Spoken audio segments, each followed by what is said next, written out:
আপনার নবী আমার নবীজি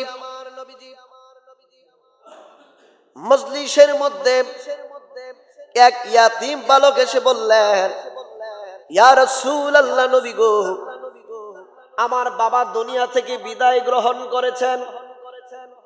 আমি একজন ইয়াতিম বালক। আমি আমার বাবার ইন্তেকালের পরে একজন লোক ব্যভিচার করে অন্যায়ভাবে আমার একটা বাগান সে দখল করে নিয়েছে। আমার একটা বাগান সে দখল করে নিয়েছে।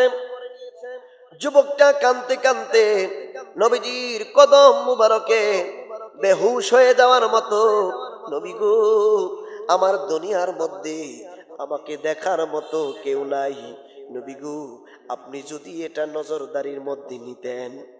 নবীজি এতিমদেরকে বেশি বেশি পরিমাণ ভালোবাসতেন।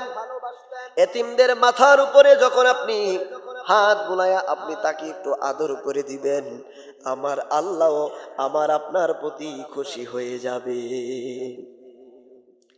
নবী আমার ডাক দিয়া বললেন, এ পাগল, কান্দো না।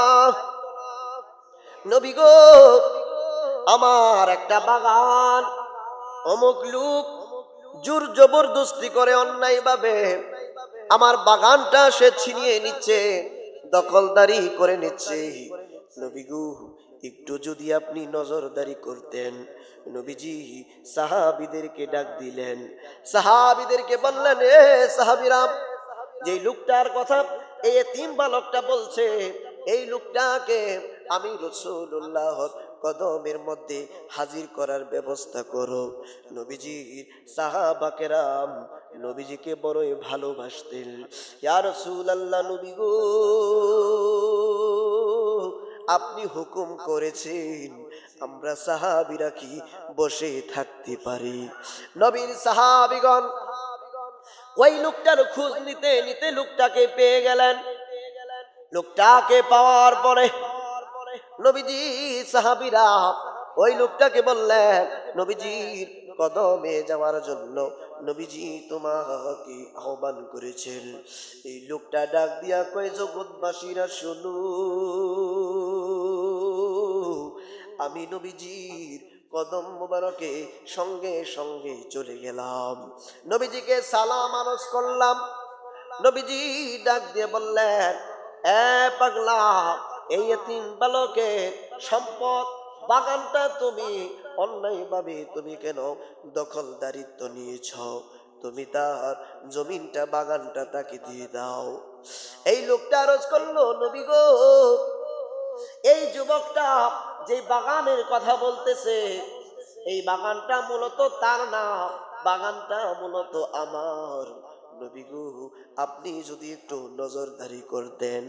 নবীজি সাহাবীদেরকে সহ নবীজি তথ্য নিয়ে খবর নিয়ে নবীজি দেখলেন এই বাগানটার মালিক আসলেই যুবকটা না। আল্লাহু আকবার। এই বাগানটার মালিক আসলেই যুবক না, এই বাগানটার মালিক আসলেই ওই ব্যক্তিটাই। কিন্তু নবীজির সামনে এতিম বালক আয়েশা কান্নাকাটি করছে, নবী গো, আমি কিভাবে জীবন পরিচালনা করব?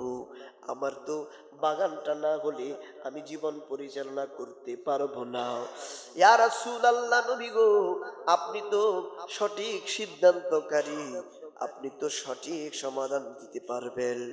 নবীজি ডাক দিয়া বললেন, যেই লোকটা বাগান দাবি করছে, ওই লোকটাকে নবীজি বললেন, তুমি যদি এই যুবকটাকে তোমার এই বাগানটা দান কইরা দাও, আমি রাসূলুল্লাহ এই বাগানের বিনিময়ে জান্নাতের মধ্যে তোমার জন্য একটা বাগানের ব্যবস্থা করে দেব। নবীজি যেই মাত্র এই কথা বললেন, এই লোকটা ডাক দিয়ে বললেন, না না, আমার বাগান আমি দিতে পারবো না, আমার বাগান আমি দিতে পারবো না। কিন্তু নবীজির জবান মুবারকের উপরে লোকটা যে মাত্র বাগান দিতে অস্বীকার করলেন, বাগান দিতে অস্বীকার করার পরে নবীজির চেহারা মোবারক মলিন হয়ে গেল। নবীজি এতিমদেরকে বেশি বেশি পরিমাণে ভালোবাসেন। ওই জায়গার মধ্যে নবীজির একজন সাহাবী ছিলেন, যার নাম হচ্ছে হযরতে আবু দারদা রাদিয়াল্লাহু তাআলা। কিছু দূর ওই লোকটা যাওয়ার পরে এই লোকটাকে ডাক দিয়া বললেন, তালহিরা এদিকে আসো। লোকটাকে জিজ্ঞেস করলেন, ভাই রে, তোমার এই জমিনটা, এই বাগানটা যদি আমাকে দিয়ে দাও, তাহলে এর চাইতে সুন্দর একটা বাগান, আমি আবু দারদার একটা বাগান তোমার আমি দিয়ে দিব, দান করে দিব।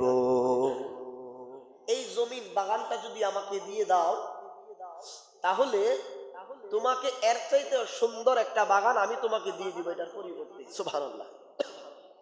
হযরতে আবু দারদা ডাক দিয়া কইতো, জগৎবাসীরা শুনো, আবু দারদা দুনিয়ার মধ্যে এখনো জিন্দা। আমরা সাহাবা কেরাম দুনিয়ার মধ্যে জিন্দা থাকতে নবীজির চেহারা মুবারক মলিন থাকতে পারে না। নবীজির জন্য কলিজা পর্যন্ত কেটে দিতে পারি। রহমাতুল লিল আলামিন নবীজিকে সাহাবা কেরাম এত পরিমাণ ভালোবাসতেন। নবীর সাহাবী সুন্দর একটা বাগান ওই লোকটাকে দিয়ে দিলেন। বিনিময়ে ওই এতিম বাচ্চাটা যে বাগানটা দাবি করেছিল, ওই বাগানটা সে নিয়ে আসলো। নবীর কদম মুবারকে এসে ডাক দিয়ে বললেন, নবী গো, আপনি একটু আগে যে কথাটা আপনি বলেছিলেন, নবী গো, ওই বাগানটা যদি এতিম বাচ্চার জন্য দান করে দেওয়া হয়, তার বিনিময়ে জান্নাতের মধ্যে একটা সুন্দর জান্নাতি বাগান তাকে দান করা হবে। নবী গো, এই কথাটা এখনো বহাল আছে কিনা? ইয়া রাসূলুল্লাহ, নবী গো, আমি আবু দারদা যদি এতিম বাচ্চাটাকে এই জমিনটা নেওয়ার জন্য ব্যবস্থা করে দে, আমি আবু দারদা কি জান্নাতের মধ্যে বিনিময়ে জান্নাতি বাগান আপনি দিবেন কিনা? নবীজি বললেন, হে আবু দারদা, তুমি যেটা শুনেছো ঠিকই শুনেছো, এখনো বহাল আছে।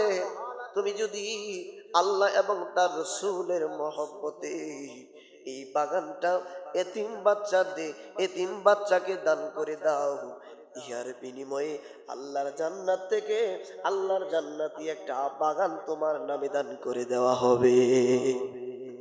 আবু দারদা বলেন, নবী গো,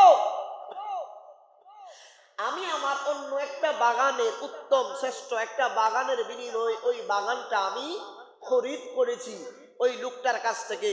নবী গো, আপনার চেহারা মুবারক মলিন দেখা যাচ্ছে। আবু দারদা থাকতে তো আপনি রাসূলুল্লাহর চেহারা মলিন থাকতে পারে না, কারণ যেই চেহারার দিকে তাকাইলে নূর ঝিকমিক ঝিকমিক করে, যেই চেহারার দিকে তাকাইলে 3 দিনের ক্ষুধা নিবারণ হয়ে যায়। সুবহানাল্লাহ, সুবহানাল্লাহ। এই তিন বাচ্চাকে এই বাগানটা আমি দান করে দিলাম।